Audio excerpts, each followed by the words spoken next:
Hello everyone and welcome to another video of Reverse. Today we're just going to continue the main storyline of The Haunted Highway. If you don't remember last episode, we were basically following the plotline where Verton discovers a strange array and Lilia goes to find the soldier that she's searching for. Anyways, I won't take any more of your time, and I'll see you at the end of the video.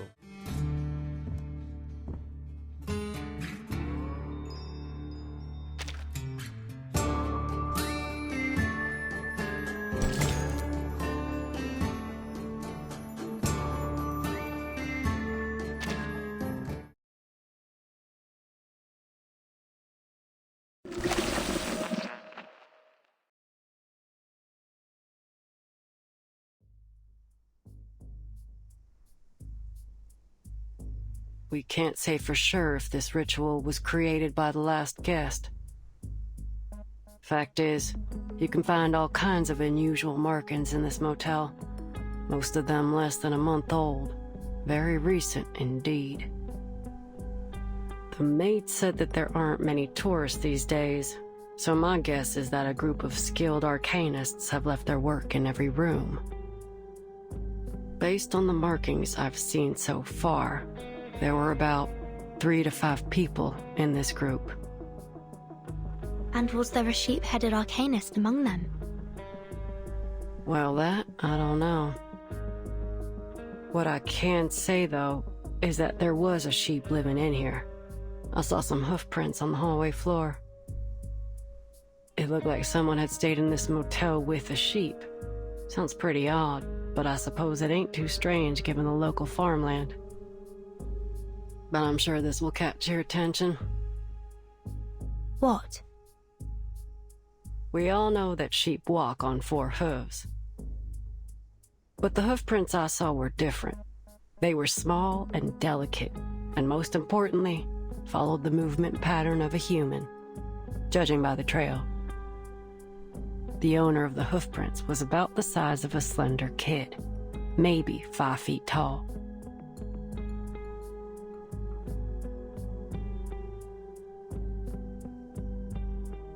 That's it? That's the one I'm looking for. Don't I know it?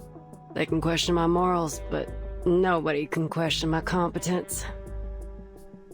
So, may I enter your room now, Miss Verdon? Please. Now, let's start with this little thing. The carvings are new. No sign of woodworm damage or moisture absorption. These splinters along the edge are extremely sharp.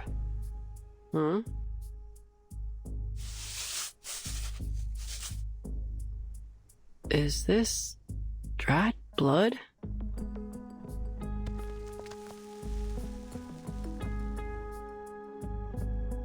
Blood was used as the medium for this array.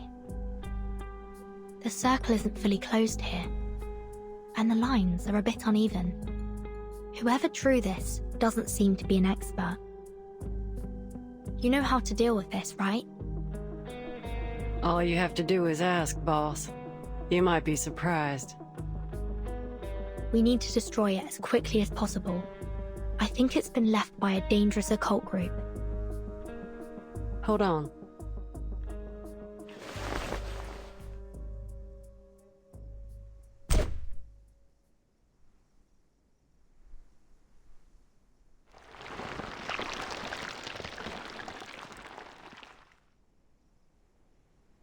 Is that blood?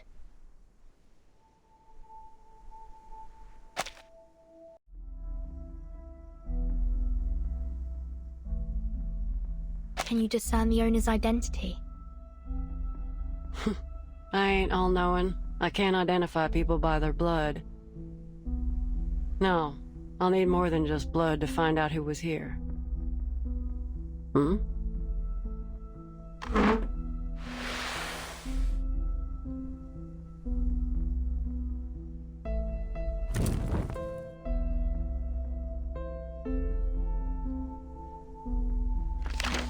We are the beginning and the original source of metals.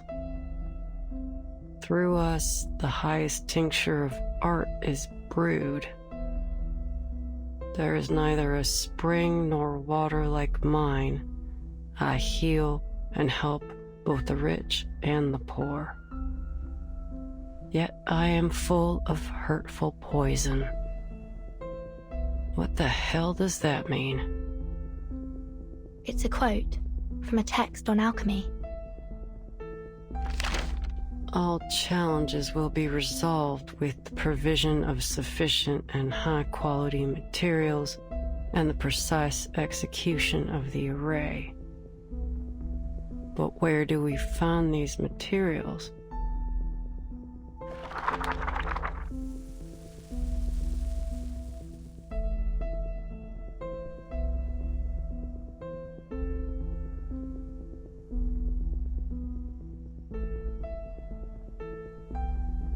What was once sundered shall reunite.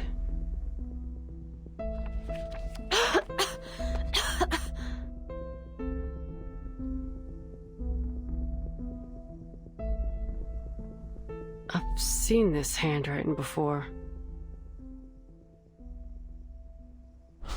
And here, my phone number.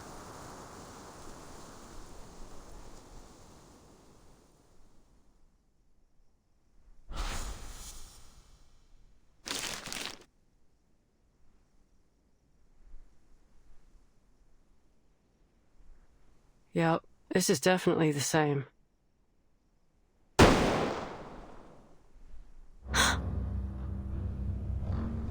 That sound. It's a Flying Arrow M1903 pistol.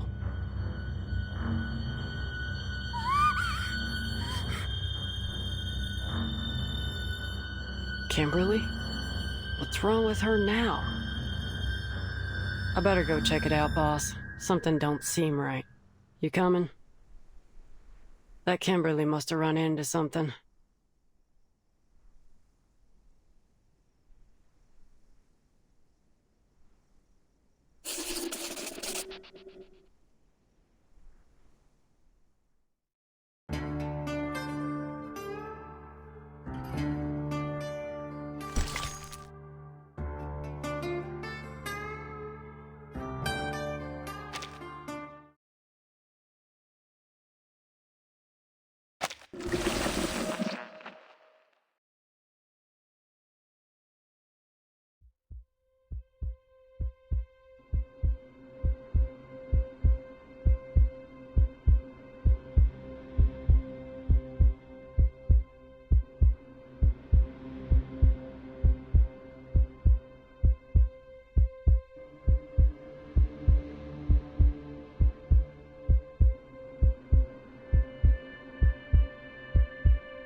Is he still alive? Just when I thought you couldn't get any dumber. Is this a suicide?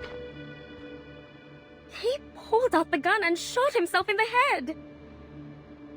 His brains splattered on the walls and flowed onto the floor.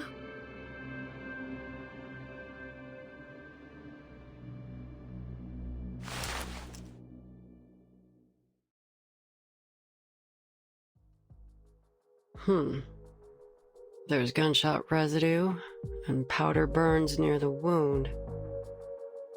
Gunpowder particles on his fingers.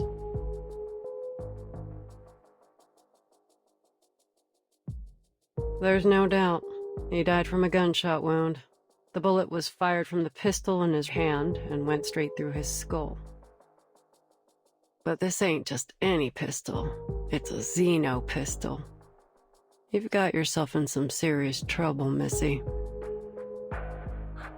It wasn't me.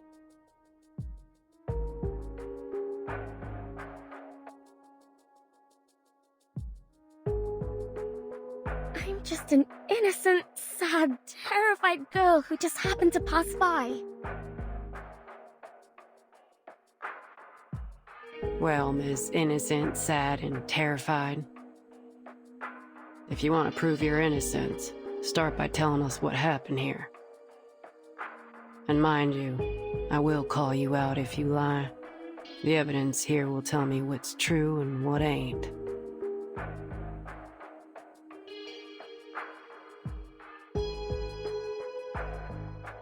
If you're so clever, then why are you asking me?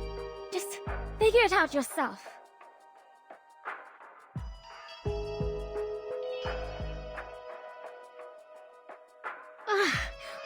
All right, I'll tell you.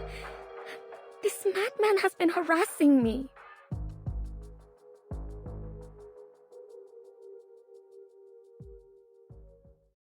Ever since I moved into this place, I'd often seen him pacing around in the hallway. Day and night, he'd stomp around out here. He didn't care if anyone else was trying to sleep. I thought he must have had a lot on his mind, like he was troubled or something. So I asked him what happened.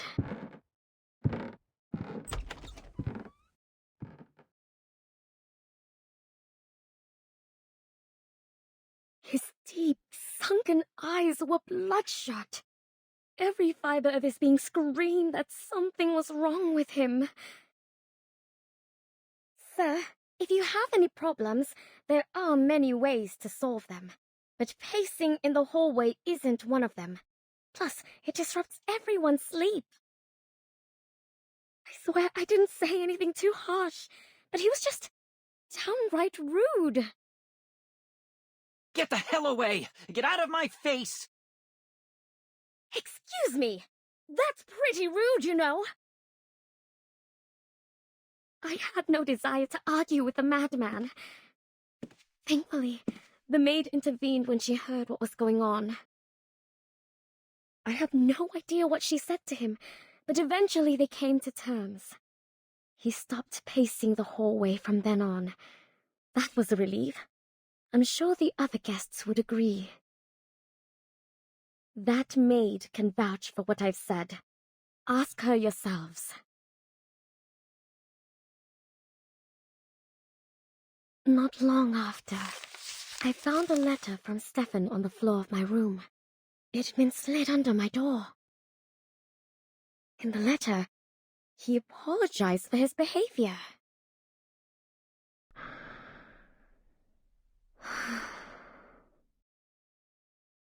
Should I make peace with him? I thought. As I wondered, I took a look through the peephole. It was strange. I couldn't see a thing. It was pitch black out there. Is it broken? I wondered. Before I could dwell on it too much, the phone rang. I was startled, but it was just the front desk calling. Hello, Miss Kimberly. Is it dinner time already? No. Is there an issue between Mr. Stefan and yourself? She seemed hesitant to speak.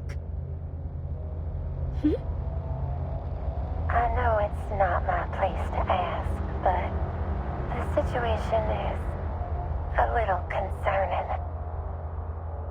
Mr. Stefan is standing at your door, his face pressed up against it, so I just want to confirm that everything's all right between you two.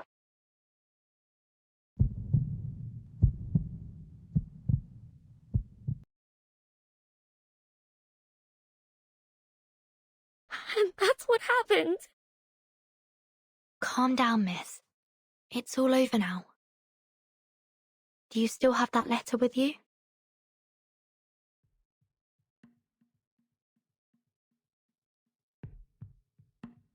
Who'd hold on to that? I threw it out right away. It's somewhere in that bin.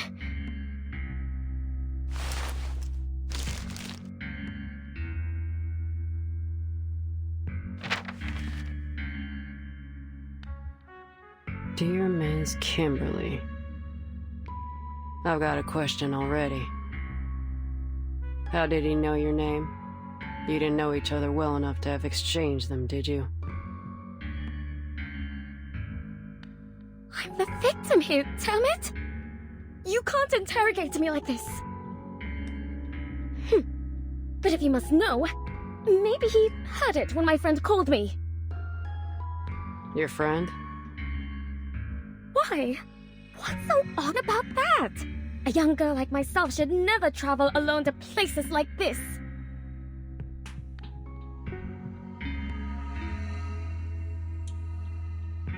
I need someone to make my bed and prepare my clothes and, most importantly, I need to eat.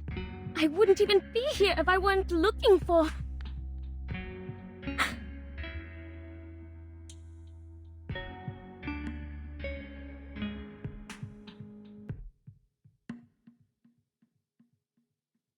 I want to apologize for my behavior earlier in the hallway. Looks like a perfectly normal letter to me. No hints that this is from a man on the verge of a mental breakdown. If you won't take my word for it, go ahead and ask the maid. She was there. She can vouch for me. Please, we weren't accusing you of anything.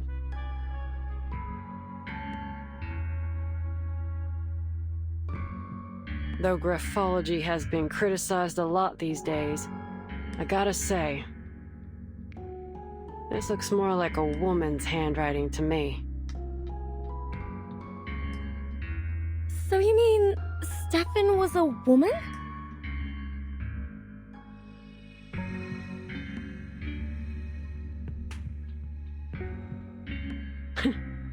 You still with us, Missy? What I'm suggesting is that Mr. Stefan didn't write this letter, but a woman did. But that's just speculation. Chances are Mr. Stefan's handwriting was just a little feminine. I'll keep this letter for now. Back to my questions. If the story you told is true, then why are you at the scene of his death? Did you go looking for him, even after all the weird things he'd done? I was hungry, okay? That's a good enough answer for you? I can't just starve myself! Hungry? If I remember correctly, the motel offers room service. And you get 1 free meal a day, so even if you ain't got no money, you have enough food to get by. What do you know?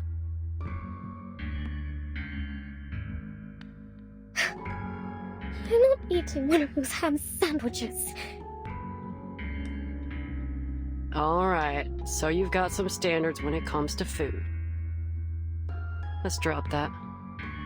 You were there when he fired the shot, right? What happened then? Take your time and think it through. There's no rush.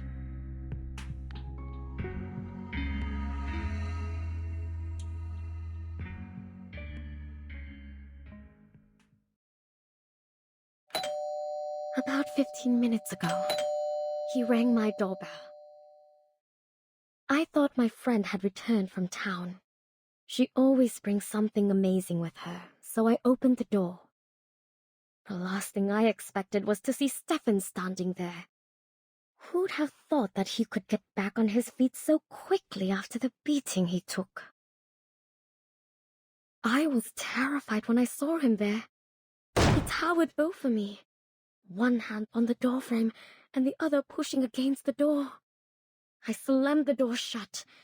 I thought he'd let go. But he didn't. The door closed on his fingers. I understand now. I understand it all. You're with Zeno, aren't you? His fingers were bent at a peculiar angle. It must have been painful, but he didn't seem to feel the pain at all. The fracturing of his fingers was no more painful than a mosquito bite to him. You came to me and made me drop my guard so that one day you could turn me in for a bounty. But why me? Why are you doing this to me?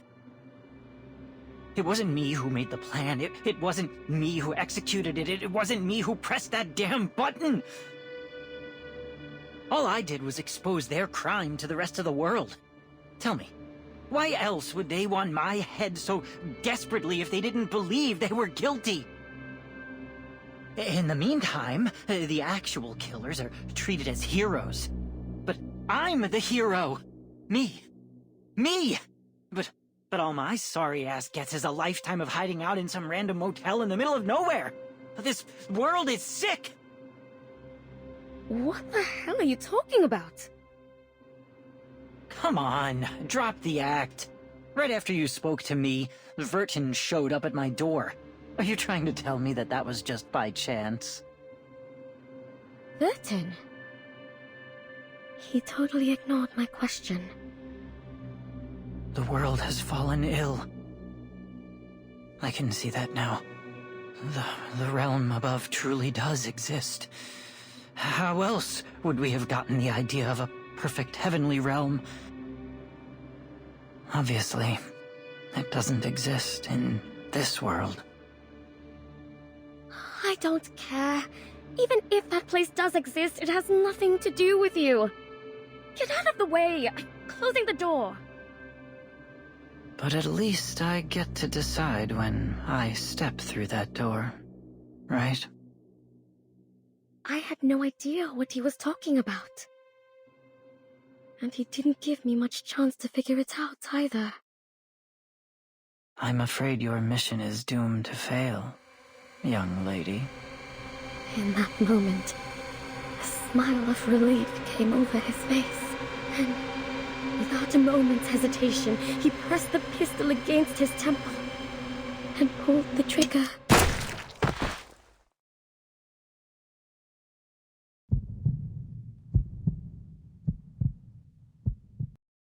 And you know the rest.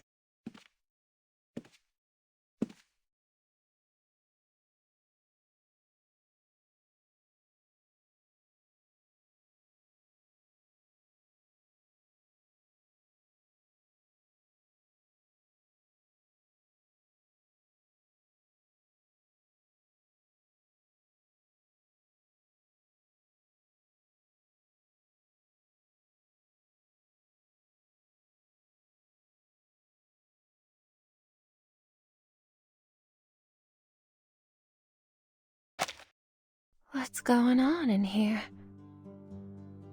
This man killed himself. Oh dear. There's blood everywhere. It'll be a lot of work to clean it all up, and with the weather being so hot, the room will soon start to smell. All the carpets have to go.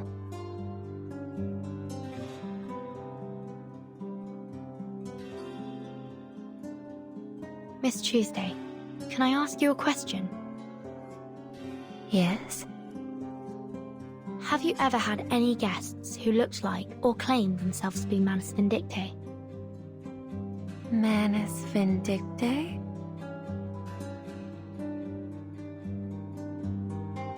I'm not entirely sure what you mean. Could you explain in more detail? Most of them dress in blue and black. Some drool a fair bit, and most of them can't speak in full sentences. The most notable feature is that they all wear masks shaped like hands. Have you seen any before? Masks shaped like hands?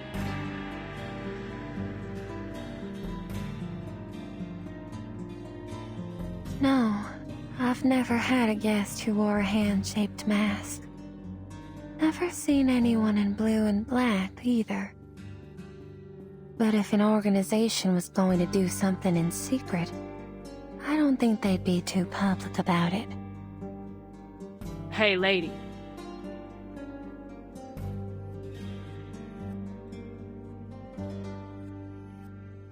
Take me to his room.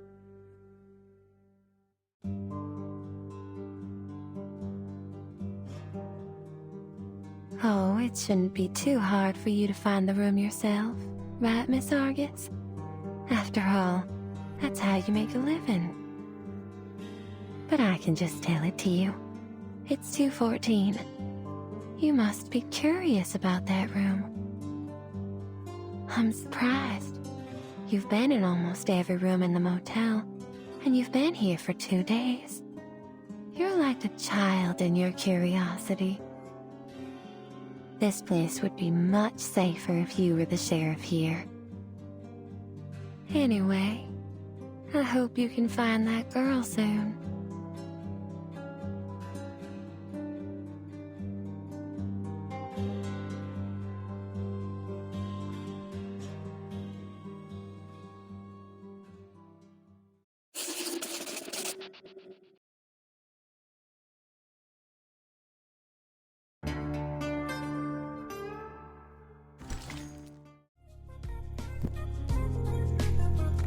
So guys, that was it for today's video, and we finally uncovered the plot, the main plot. That being said, the how can I say this, let's just say the pew pew of the officer. Now if it is self-made or made by someone else, we will have to see that on the next chapter. Anyways, if you liked it, maybe consider leaving a like or subscribing to the channel, as it helps me a lot with my motivation. And anyways, I'll see you all on the next one.